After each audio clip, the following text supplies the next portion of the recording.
মানুষের মন স্বভাবতই চিন্তাশীল, কিন্তু যখন চিন্তা প্রয়োজনের সীমা ছাড়িয়ে উদ্বেগ, ভয় এবং অস্থিরতায় পরিণত হয়, তখন তা মানুষের শান্তি কেড়ে নেয়। ভগবদ্গীতায় শ্রীকৃষ্ণ অর্জুনকে বলেছিলেন, যা তোমার নিয়ন্ত্রণে নেই তা নিয়ে অতিরিক্ত চিন্তা করো না। তোমার অধিকার শুধু কর্মে, ফলে নয়। অনেক মানুষ ভবিষ্যৎ নিয়ে এত বেশি ভাবেন যে বর্তমানকে উপভোগ করতে ভুলে যান। তারা বারবার একই বিষয় নিয়ে চিন্তা করেন, সম্ভাব্য বিপদের কল্পনা করেন এবং নিজের মনকেই ক্লান্ত করে তোলেন। শ্রীকৃষ্ণের শিক্ষা হল, বর্তমান মুহূর্তে নিজের কর্তব্য পালন করো। ভবিষ্যতের ফল ঈশ্বরের হাতে ছেড়ে দাও। কারণ অতিরিক্ত চিন্তা কোনো সমস্যার সমাধান করে না, বরং মনকে দুর্বল করে। গীতায় বলা হয়েছে, অস্থির মনই মানুষের সবচেয়ে বড় শত্রু, আর সংযত মনই তার সবচেয়ে বড় বন্ধু।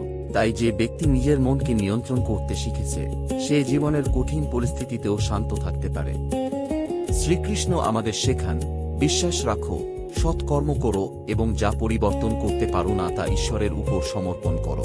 কারণ জীবনের সব প্রশ্নের উত্তর মানুষের হাতে নেই, কিন্তু সঠিক পথে চলার শক্তি মানুষের মধ্যেই আছে। বেদবাক্য, শাস্ত্রের আলোয় জীবনের রহস্য।